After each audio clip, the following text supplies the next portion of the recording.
Gonna give everybody a second. Greetings, greetings, greetings.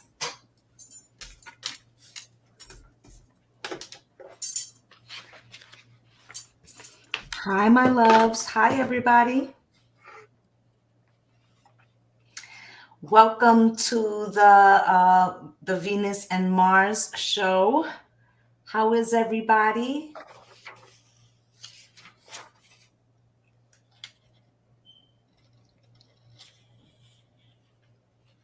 Peace, peace.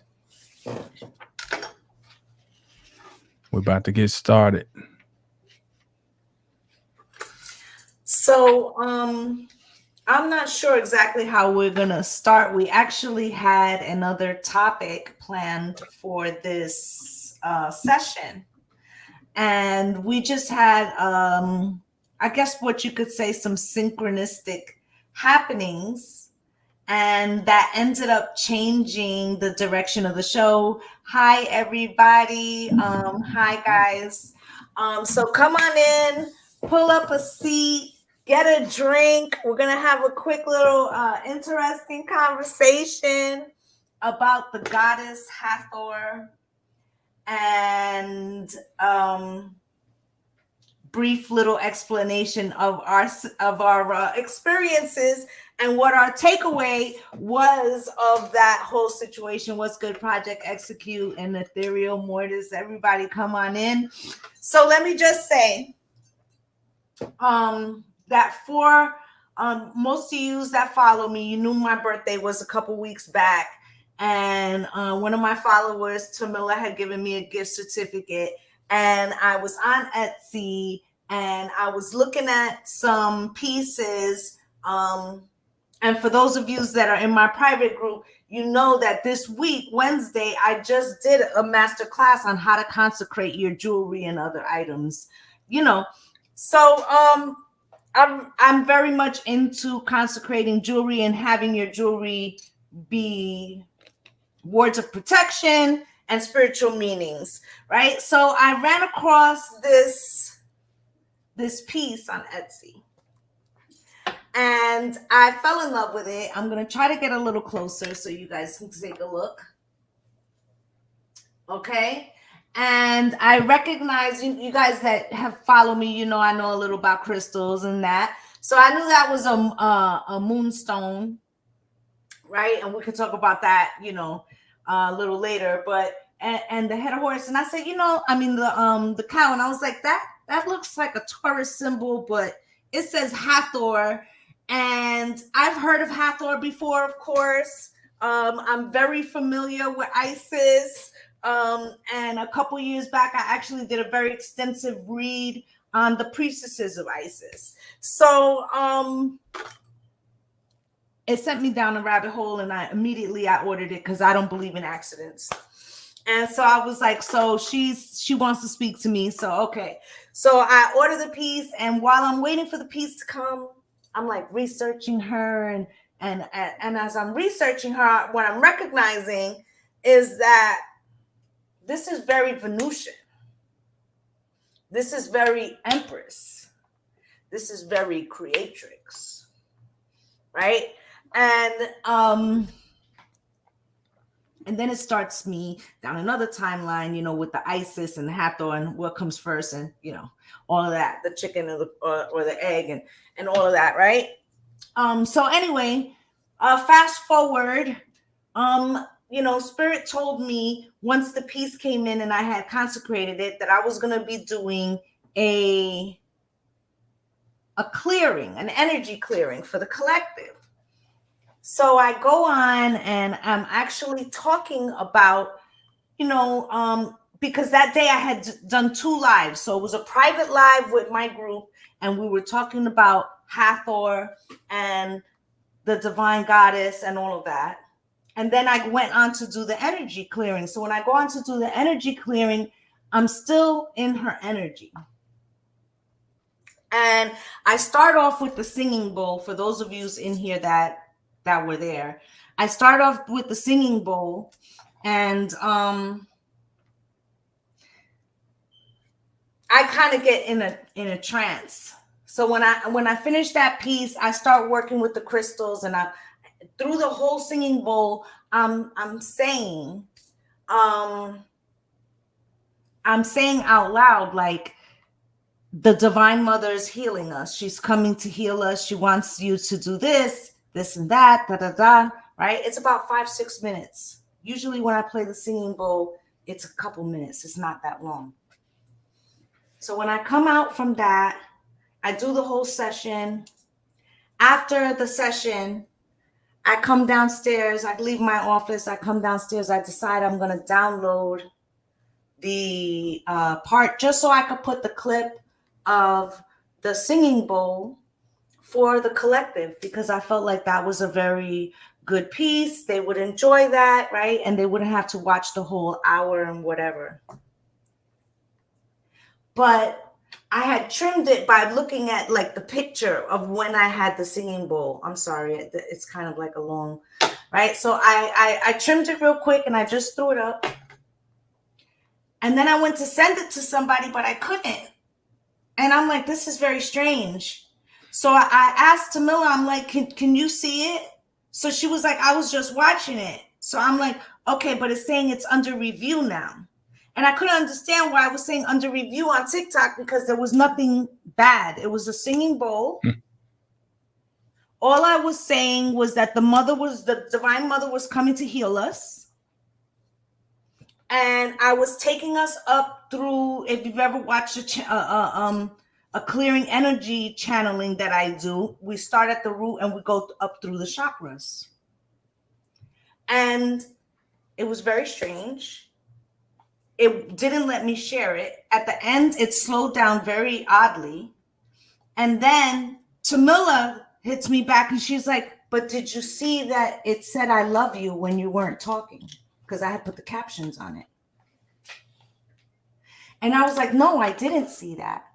So I went back and watched, and sure enough, it said, I love you twice when I was not speaking.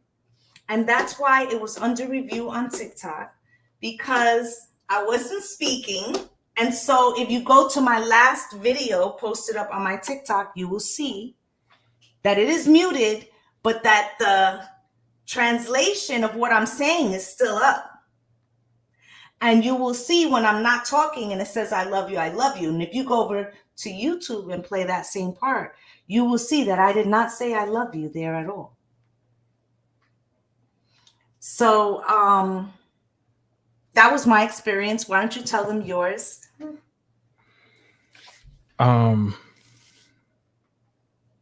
Before I tell mine, want to preface it by saying that these experiences are independent of each other, meaning we didn't know that these things were transpiring. We come back later and have a conversation.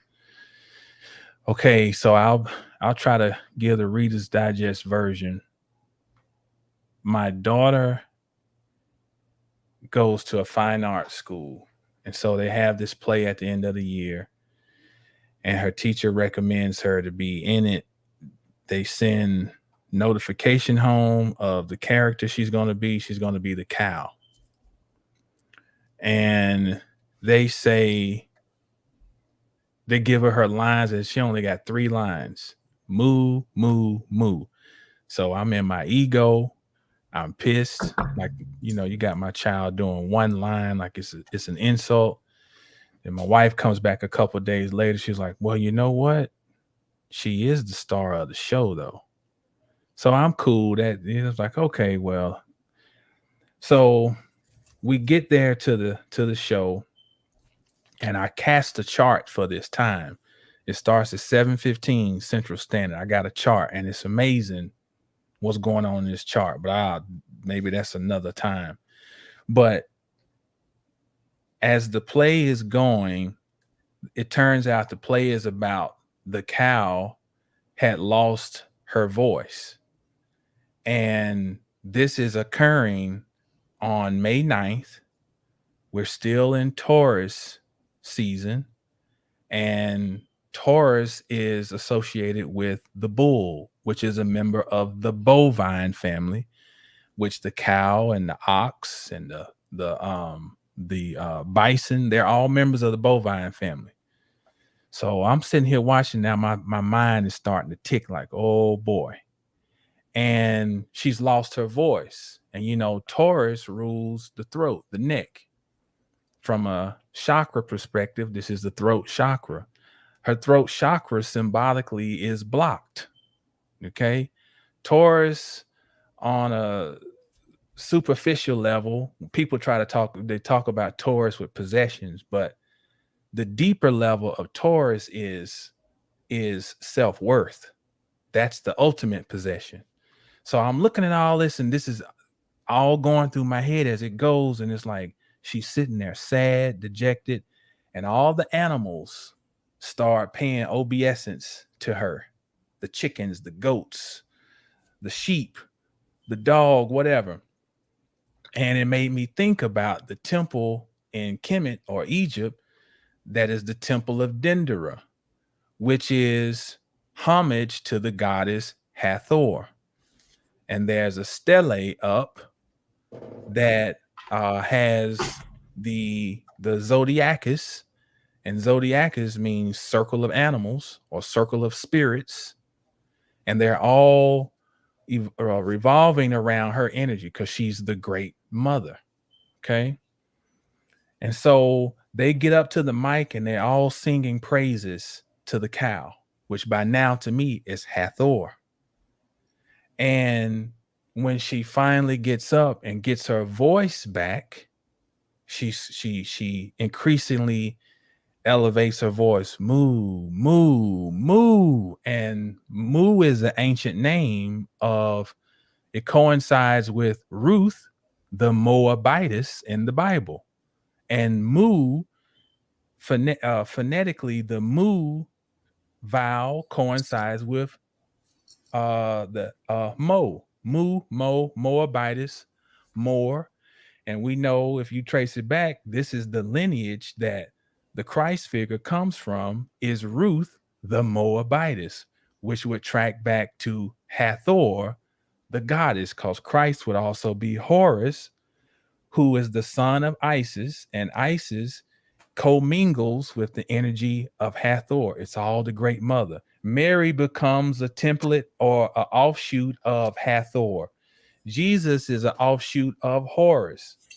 So I know I'm getting ahead of myself, but I'll conclude by just saying, when I saw this, for one, I saw this as an unexpected ritual or arrangement that had been organized by the spirit realm, and we were allowed to be privy to it unbeknownst to us originally. And that's my opening volley.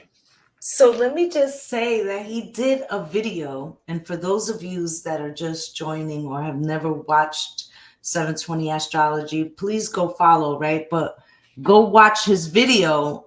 Is it on TikTok too, or just on YouTube? No, it's just on YouTube. So go over to YouTube and follow him there, right? And then also watch the video he did on the unexpected ritual, right? Because I watched it, and as I'm watching it, I'm like, this crazy.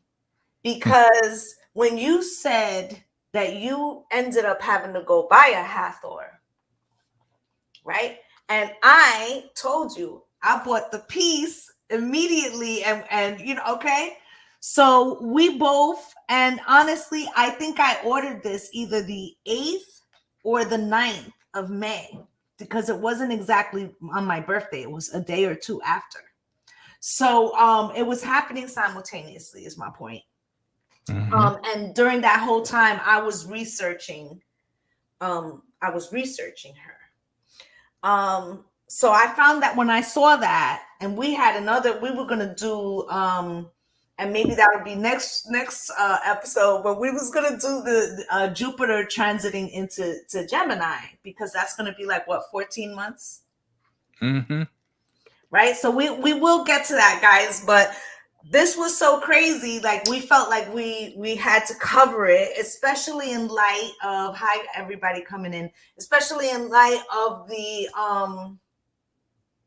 singing bowl. And the reason why I'm bringing that back up is because along, well, first off, let me just say that once I watched 720's video, and I hit him immediately, like, we have to talk, right? So I tell him what the experience was, and the first thing he said was like, AI picked up the frequency, right?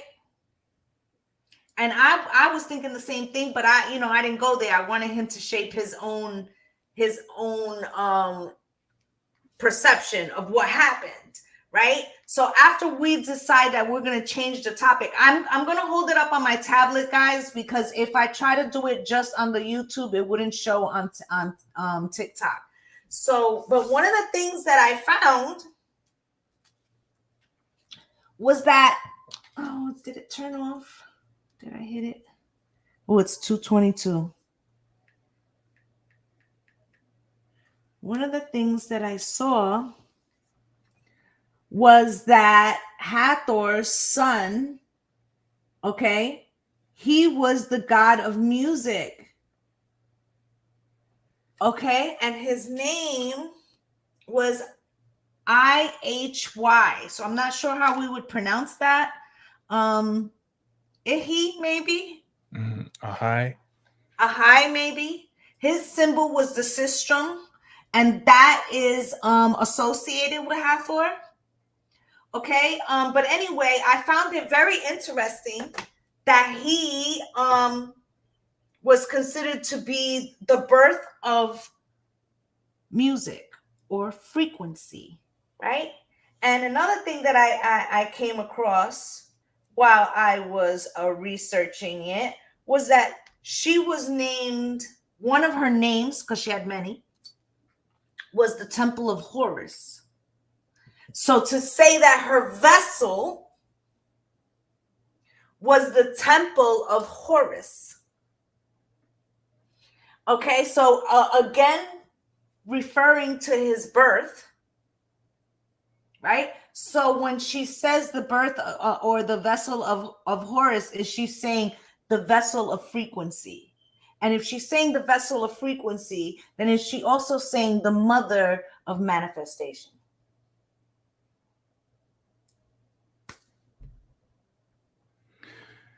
Today is Sunday, and many of the Christian faith have gone to pay homage to their chief deity, and they've gone inside of a building that was designed based on the womb. It has a birth canal. First, you walk in double doors, which is the labia. You go down a birth canal to the cervix. You have a pool behind the pulpit, which is the uterus. And you go in this place and you give up your energy. And so the reason that it has been such a powerful institution is because it was built on the feminine anatomy. And it is using magic that is unbeknownst to the people. And so I'm saying all that to say that that's the vessel. And the it gives necessity to understanding the power of having the right frequency to be able to pick up the information, because for us to be doing our own thing independently, we ain't had no counsel before, like, hey, we need to try to get a message from Hathor. It's just, organically going along. There had to have been, we were talking earlier, it means we had to have had our radio station tuned in to K104 down here in Dallas, or 97.9 to be Hot 97 in New York, or whatever. basically you got to be tuned in to that radio station to pick up that frequency. So I just want to add that. So this morning, in light of what we were going to cover, I rewatched our last Venus and Mars, where we did the Emperor and the Empress, right? And I was paying close attention to when I was going through the 0 through 5, explanation of that. And, we was talking about the High Priestess and how she had the celestial moon behind her. And I don't know, I'm going to have to show them individually to the cameras, but I want you to see the hat that she has on. That is the symbol of Hathor. Mm-hmm. Okay? All right, that is the symbol of Hathor, guys. Okay, so, and to kind of bring it back to, for those of that's been following me for quite some time, and you know that when we did the Isis read, and we found out that that there was a whole priestess society, right, where they all would take on the name of Isis, and it was like a job to say either you were a wife or you were a priestess of Isis, right? Those were two highly held and esteemed positions, right? So when I saw the symbol and it hit me about, I don't know, 4 days into the research, I was like, that's the hat, right? It hit me when we was talking about last week about all the empresses are high priestesses, but only some high priestesses are empresses, because it's like the building of the sequence of the tarot, right? That Hathor was the original, right? And so when we see like the moon, I think it's and I might go somewhere different here. Okay, but I think it's kind of like a mislabeling of the feminine, because that's a mirror, right? And that it's not that, it's like the star, right? Because the star is like the supernova, or like the explosion that happens from that, right? In the tarot, you have the star card. It is the feminine pouring between the 5D and the 3D, or it references the spiritual connection between the two, right? Mm-hmm. She's pouring that, right? She's also, one of her names was the Eye of Ra. Okay?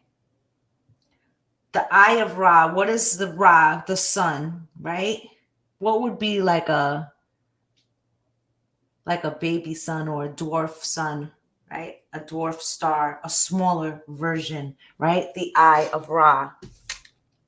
I don't know if she's necessarily the moon, is my point.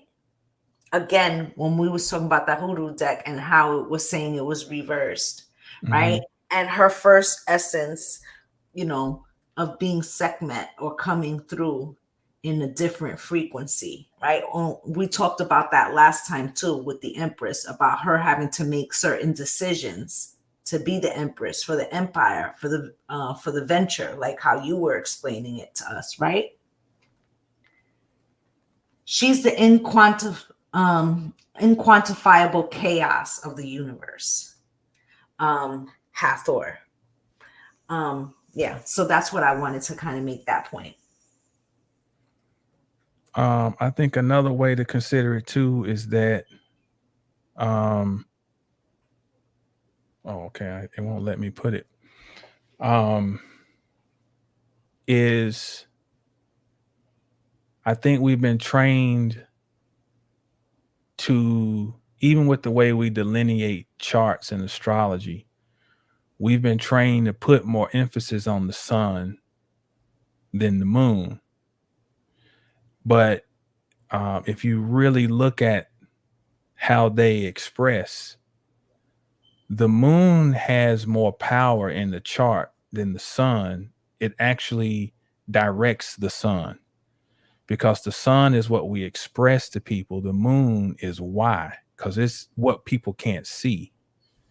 From that perspective, I do see the moon aligned with the feminine, because from the aspect of, and a lot of people who, they say this is just some Afrocentric, but the concept of mother and son being the original template of the Mason, Ma and son, and the moon. And you look at the house structure, the sun is associated with the fifth house, but look what flanks it: the moon in the fourth, which is giving birth to the sun, and then the virgin in the sixth, which is doing the work to raise the sun. So this energy is flanked by feminine energy that brings it here and then cultivates it so it can become what it's a.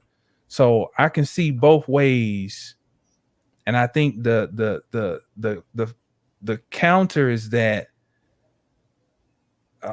the way it's presented, a lot of times the moon has been relegated as being lesser than the sun, when in reality it is really what's driving the sun. So I could see it both ways. So it's not that I'm discounting that the moon is feminine. I would like us to think broader, right?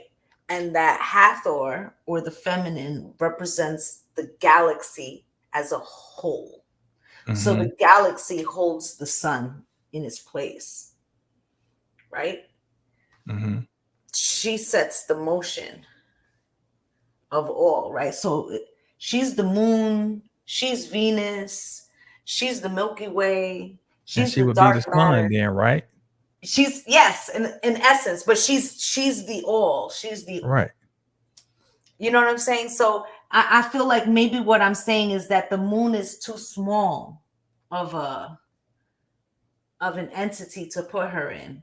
That, like, I couldn't find the deck that I wanted, but there's a tarot card where the star is the feminine shape, but it's just the Milky Way. In other words, like, she is the galaxy itself, all of it. So yes.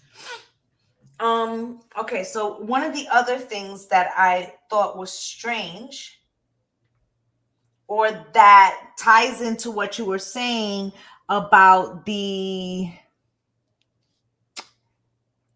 tie to the church, right? So there's also something called the Seven Sisters of Hathor. Okay, so the Seven Sisters of Hathor made me think about, for those of you who've read the Bible, and they talk about like 7 cities, or like Philadelphia being one, 7 right? churches. 7 churches, right? So there's that thread as well. Like, I find that very interesting. That and also the 7 references like the unknown, or divinity, unknown divinity. Okay, and in the ATRs, like it's timed by spirit's number, which is 3, and that's how we get to the 21, right? And that's why the 21 is like a sacred, right? So it just makes me think about all those things, and how she is the 7 faces. Okay, she's referenced in every system, even the Book of the Dead. I mean, she's referenced in every system. I think she is not only the creatrix, but she's also and it's funny because we talked about that last time too, when I was saying that the Pluto retrograde was starting in Venus, Taurus, and it was running to Libra, Venus, right? And the 2 sides of the Empress right? Of, one being what births and creates, right? Or also in Libra being Lady Justice, or you could say Lucifer's wife, right? The fallen star, right? So there's so many references to that, to her always being there, the original. I think too, to make it personal and practical, we see that obviously Hathor connects with Venus, and the fact that we're at the tail end of Taurus season, I think it's a reminder of personal awareness, first and foremost, of your value. And that might just sound cliche, but if the zodiac is masterfully designed. You first, there's the emergence of, oh, I exist. I'm something. I am. That's Aries. And then naturally, once I realize that I exist, for me to have some sense of initial security, I got to have something. I got to realize what I have. And I think this is the one of the messages of Hathor coming through, to take time and be aware of what you have, because we may have some trying times coming that may test your wherewithal and your awareness of your innate what you have, because there's something about her of giving and releasing, because she's fertility, she protects babies, but she also goes along with those who are transitioning out of this world. So she's about life and death, receiving and giving. So that brings in that whole Scorpio, Taurus. It brings in Cancer, Capricorn. She's also got that Pisces, Virgo axis. And it just makes us think about, which would tie into the next conversation about Jupiter and moving into Gemini. There are things, and the fact that, if we want to be conspiratorial, that maybe this message is being countered, because we're getting close to seeing what's the real battle that's playing out here. What's the real battlefield? It is two matrices that are opposing. It's because matrix means mother, it means matter, it means feminine. So we have an organic matrix versus an inorganic matrix, in my humble opinion. And something that's going to have to be some type of, unfortunately, it's going to have to be some type of chaos, because one matrix will have to submit to the other, and that will require some upheaval. But I yield on that. So it's funny that you say that, because we had been talking for quite some time on my channel about how AI, artificial intelligence, is up against OI, the original intelligence of the womb. And so I'm not going to be bashful. Spirit been done told me that that's not a war that AI can win. Because of the innate soul force. That is the inquantifiable. And it always has been. And it is why the human spirit remains because it is the inquantifiable. It is her superpower, right? That she determines what is created, right? She's the creatress. She makes the souls, literally, right? So, and that's the part they can't do, right? They could maybe create a vessel, right? Maybe print off some 3D meat. Let's keep it a buck, right? But the inquantifiable is the soul. This is why when we were talking about the system hating her, right? It's because it's like a jealousy to the 10th power of a gift that they not only admire, but they can't quantify, right? Yeah, that's my take on that. But I feel like, yes, you're right. And going back to that Pluto thing, and I believe you were saying that it would happen again. That because you said in that video, you know, that Venus was pulling away from Pluto, and when we had first talked about it before this experience happened to either one of us, you know, I was saying that she was saying the alpha and the omega, that it was going to start with love and end with love. And then here we are, you know, you had explained that it would be 3 times that it was happening, right? So can you explain to them, for those that didn't see the video, what you were saying about her being the master mason? Because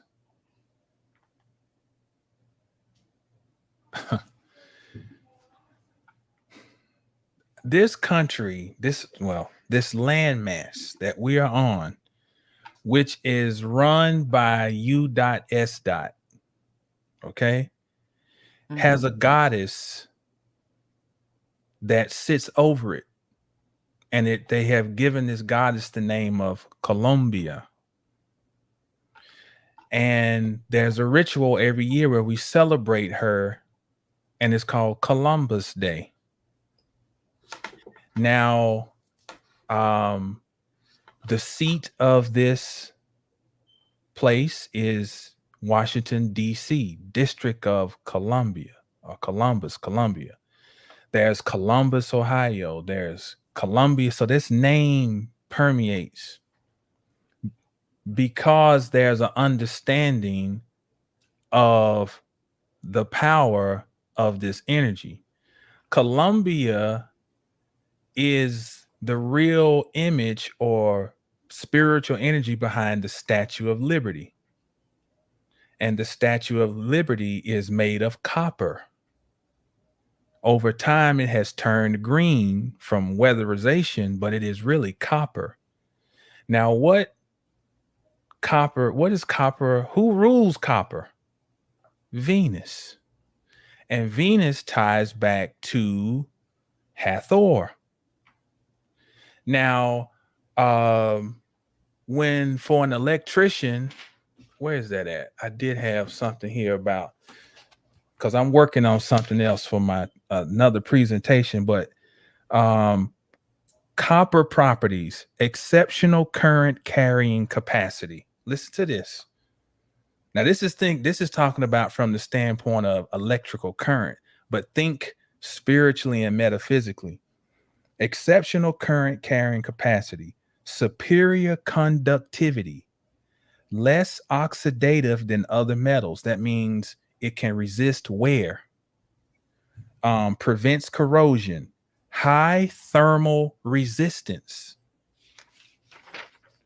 prevents overheating, and increases the lifespan of the living. So through Venus association with copper, all of those attributes tie in to her energetically. So she's the master mason because she is able to take God force and serve as a transfer or a relay or an interface between the spiritual world and the physical world, and to congeal that into a life form that comes through her vesica. or her sanctuary or her womb. Yes, she's the conduit. And you explained also the root of the word manifestation. Can you give them that? At work, you might have some asshole manager. Um, they may be trying to manipulate the situation. Notice the root of those words is man, manifestation, and man means your hands. The word fest, the reason we have festivals or festivities, that means it's holy. Holy days are festive. So manifestation is to make your hands holy. And what do your hands in Hebrew, the letter kaf and the yud, this one, they both coincide with the hand. And what they're talking about is what can you grab? It's grasping. And so manifestation is the ability to recognize what is in your hands and to grasp it, thus making your hands holy. And that ties back to Hathor, Venus, Taurus, because what is the key words for Taurus? I have. So I was thinking, when we talked about what happened with the singing bowl. And like I said, for those of you should all go look at the video. Yes, it's silenced, but you can see as the captions are going up that there's a section that I'm not speaking, and it writes "I love you" across the that's why it was silenced, right? And you had said, right before we came on, that you have to basically be in resonance with the ability to receive the information from Hathor when she shows up to give it to you, right? She's the creatrix, right? And that we were both in tune with that, right? And you just explained the word manifestation. And right now, there is a big push to learn how to manifest. You got a lot of people who boil it down. I'm gonna spit some shit right now. Come on with it. Who break it down, and what they say is because of the law of attraction.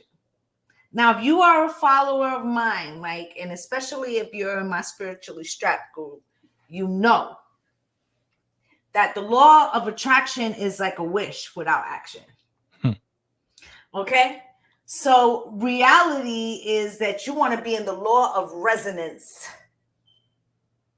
You want to be in the law of resonance, not the law of attraction, baby. That's just a wish.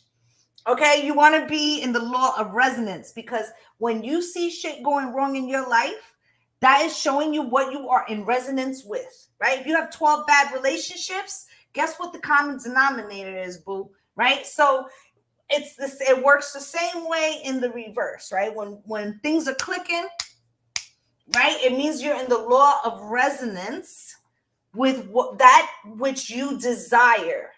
Okay, so to take that a step further, we have to there comes a point in your ascension, even those of us that have been on the journey, where your vessel or the temple of Horus has to maybe detox or do whatever they can, because there's a limitation to where you're spiritually could get to, right? And when that happens, you need to be the conductor or the copper, which is supposed to be bringing this through, whether it's birth of an idea or birth of an actual soul, right?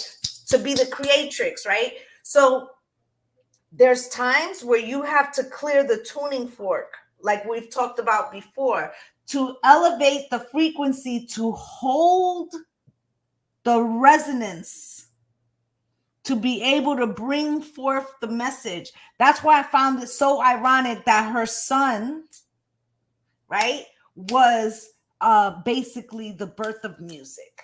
So in other words, back to what I was saying in the beginning, she births manifestation. She is the original high priestess, and it's in all of the wording surrounding her. What do we call the person who directs the symphony? The conductor. Like you said. So the conductivity from an electrical standpoint, the ability to move current from one state to another is the same as conducting the band, because it's all music. It's all. And I was looking. I want to grab. It's some stuff I want to grab, but the Kabbalion. This is why the Kabbalion. If you don't have nothing else, see that whole secret thing. They plagiarized the tablets of Thoth, and which is where we got the Kabbalion. And here's that number again: 7 Hathors. Well, there are 7 laws of the Kabbalion, and all those laws are dealing with how to overcome the fact that we live in a realm that is based on duality, because they're all going to give you they have a actual law of rhythm. They have the law of gender. They have the law of correspondence. The first thing of the Kabbalion is the mind is all and all is mental. That's the shit they stole and made the secret out of. Well, if you just wish it and put up a board that I got a Ferrari on this board, it'll come to you. No, we're gonna keep giving y'all jewels. So here's another one. It takes very little energy to drive a resonant circuit. See, it was nothing we did especially. It was where we had the radio tuned into, and we individually picked up a signal by having the station dialed into the right frequency.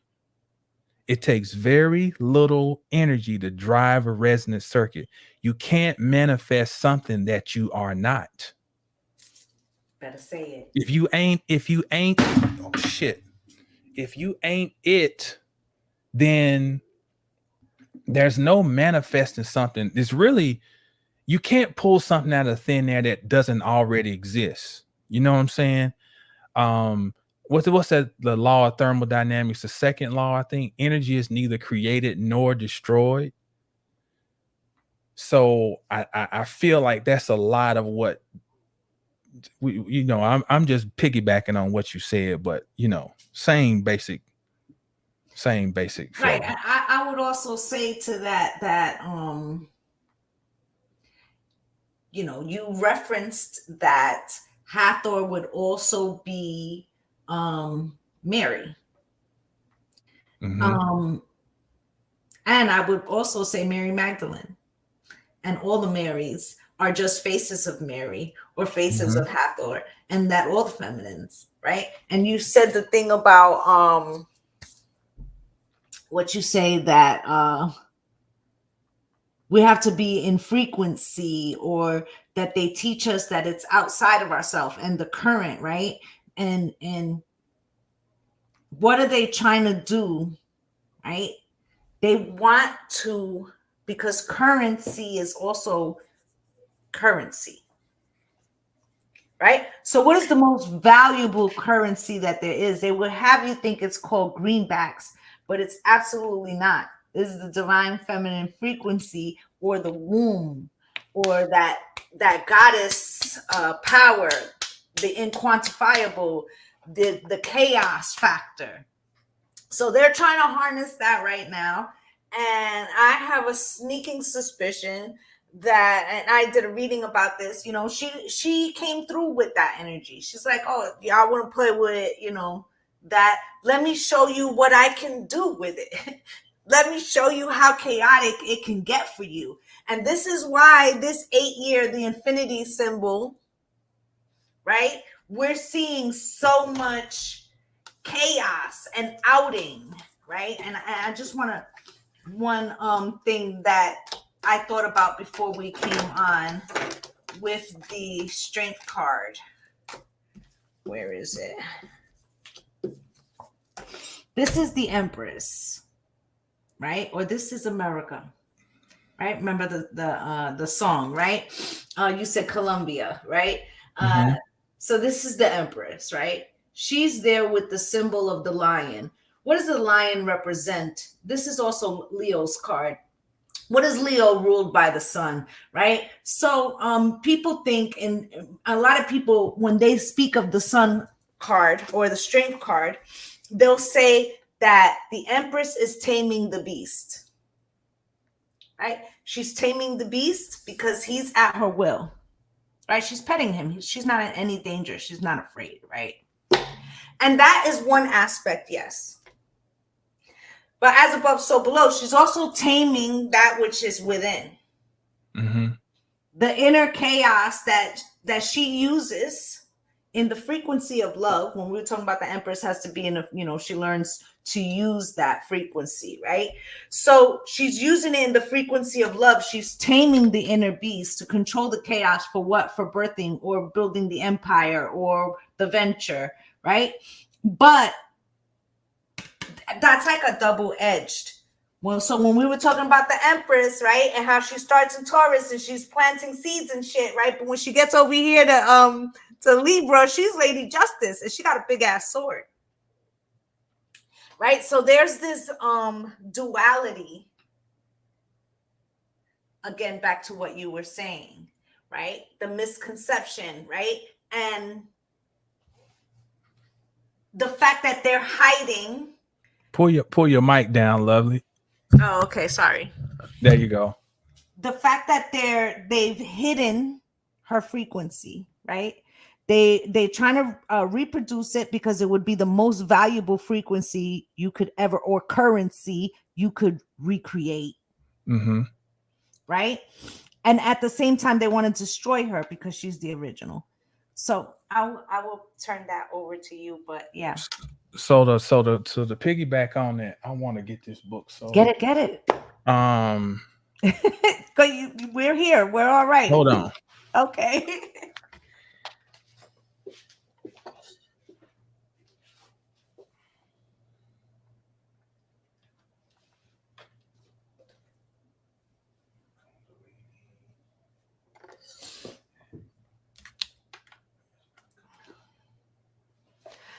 So Tara, you're asking. Give me 1 second. So Tara's asking in the chat. So in Western Tarot, strength is the 8 card. Did they switch it in tarot? So it's in some decks it's the 8, and in other decks it isn't. Okay, sometimes it'll be switched with the Justice card. And I feel like it's just talking about the Empress energy, or one of the faces of the Empress, in my opinion, my humble opinion. Okay, this book is called Kundalini for the New Age. Okay. I think this came out in maybe 75, but either way, where is this at? I'm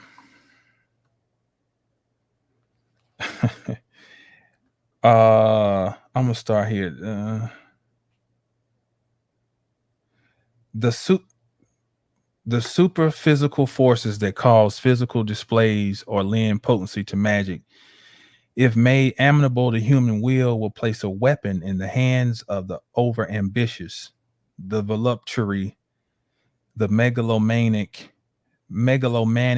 before which even the threat posed by the nuclear arsenals would pale in significance. Wars can be made to erupt telepathically and multitudes made abject slaves and puppets of a few. But nature has provided safeguards that can make it impossible for any scientific investigation to know the nature or to control the mysterious forces involved in these occurrences at the present evolutionary stage of the race. The reason for this is simple. We know that amazing devices protect life on Earth. The whole drama of organic evolution from the beginning to this moment is a miracle of divine protection continue for billions of years against staggering odds. One chance against billions repeated interminably. Yet that one infinitely slender chance succeeded, and humanity owes her existence to that. There's a part in here that I want to find. He says, it's my favorite. He says there are basically that okay. We all know this, there are defenses that keep the force of nature for the time. It says there are defenses that allow us to live unconcerned and undisturbed while the earth whirls through space at terrific speed with flaming oceans of fire storming and raging in her interior. There are defenses in our body that protect us from the deadly attacks of malignant bacteria time after time. Basically, there's a point here. He says there are devices that will come online when the threat seems like it is insurmountable. That they are devices encoded. And you go back, you say the vessel or the temple of Horus, you know. So when he says nature, you know, Hathor would be the epitome through her connection with this Taurian field. And we know of a Taurus field that we live in that continuously eats itself and recreates itself. There's so many motifs here, but basically, whatever these scientific indulgences would lead one to think that they have this power, there are devices that will come on fucking line. And I feel like this is also one of the main things coming through to hit on the East Coast, and then the message to arrive down here in Texas, independent. It's a reminder there are devices that will come online. Jump if you may. I'm with that, absolutely. There's one question I want to answer in the chat, and then I just want to show one last thing. But Rose writes, so which should you want to strive to be, the Empress or the High Priestess? And as I said in the last one, not every High Priestess is an Empress, but every Empress is a High Priestess. In other words, you must go through the High Priestess to become the Empress. So listen, if you just want to like heal people or help heal yourself, then you want to be the High Priestess. But if you want the key to manifestation or the master builder, then you want to tap into the Empress frequency. And you know, I showed this in the beginning, and how the crown of the High Priestess is basically Hathor's crown, right? Well, you know, you mentioned how the church mimicked her. Some people might get mad. I don't care. So you see, that's the Hierophant's hat. I'm going to show it to both cameras. Okay. If you see, he almost got points coming out on both sides, just like hers. Ain't that something? Ain't that something? It's just like hers, right? So he knows the secret. He knows who he's copying, right? I also want you to see the devil. See what he's missing? He's missing that damn disc, ain't he? Right? He's missing that disc, right? And you see the chain. I'm going to show both cameras. You see the chain that is chaining the divine masculine and feminine at the bottom. But they can get free though, can't they? Because that yes, chain is. They have to break it. They have to break it. Okay. That chain is fear. That chain is the system. That chain is that false. Because I want to make the difference, right? We already talked about the divine emperor or what he is in his divinity, right? But this would be that the false masculine or the false system that they have put to cage the divine feminine and the masculine. Like when we were differentiating between men and masculinity, and then over here a patriotic system that is corruption, right? So this would represent that system, right? It's missing the womb or the circle in the middle, right? So this would be the AI, right? Manufactured fear that keeps the emperor and the empress caged. Listen, tarot has all you need to know about yourself. if you really look at it. Okay, so when we see the devil, right, it represents fear in the tarot, binding. So we're bound by a system, an artificial system that is missing the womb, the removal of the womb. So that was just the last point I wanted to make.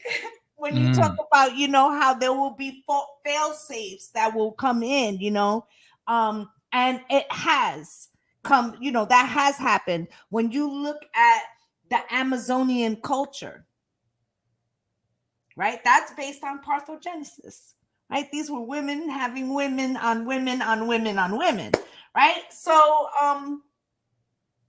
the inquantifiable, which is the soul, which is they that's the part they can't figure out. And like you said, we've had fail safes for billions on billions of years. Mm-hmm. Well, we're gonna see the attempts increase there, and I think that's leads to the next conversation about Jupiter and Gemini. Technology, and that's going to be the battle grounds will swell, and the line will be more clearly drawn between two worlds, the organic and the inorganic.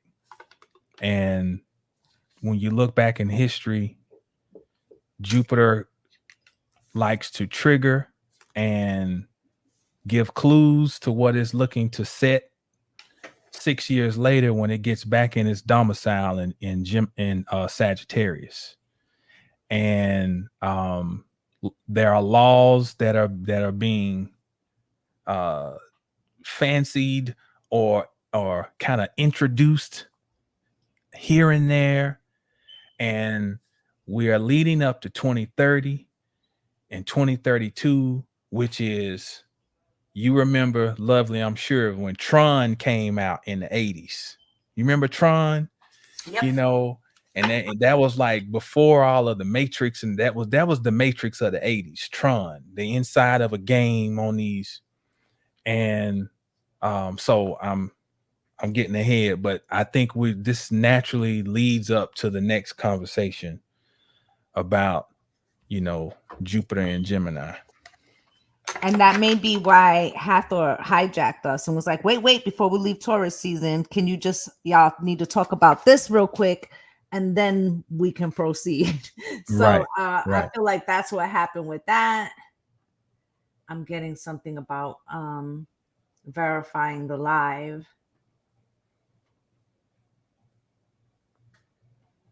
There we go. So yeah. Yeah, I do think this is the segue for that. So I hope that that you guys found this enlightening. Is there anything else you want to add before we head out? No, I think I'm good. I think I've done all I've been instructed to do. Okay. All right. Yeah, there it is. All right, guys. So I promise, because I had already started to advertise the other one. I promise next time we will do the Jupiter and Gemini, because that's like the next 14 months that we're looking at. So we will cover that for you guys. But I feel like there was something too important about this conversation and how timely it was to Taurus season. I felt like we were being mandated to talk about it, especially that tomorrow, I believe, the day after, is the last day of Taurus season. So we needed to cover that. But okay, guys, thank you so much. You can find me at Lovelee Soul Empress, basically on all platforms. And definitely, keep your eye out. We should be up on all the podcast platforms in just a couple of weeks. So just bear with us. Yes, indeed. You can find me on at 720 Astrology on YouTube, Instagram, TikTok. And I especially invite you to check out my YouTube, because I got a new series that I've started called the Astrology of quote unquote Black people, and it's gonna be pretty good. So, and you can also, and on my website 720astrology.com. And definitely check out that that series, because I've already saw the first episode. I say right now to all my Patreon, take it as homework. Go ahead and check that one out. And yeah, we're gonna be back to talk about more things with you guys. Okay, so I hope you guys are enjoying this as we enjoy bringing these conversations to you, and we're wishing you all light and love and blessings on blessings. Bye, guys. Peace.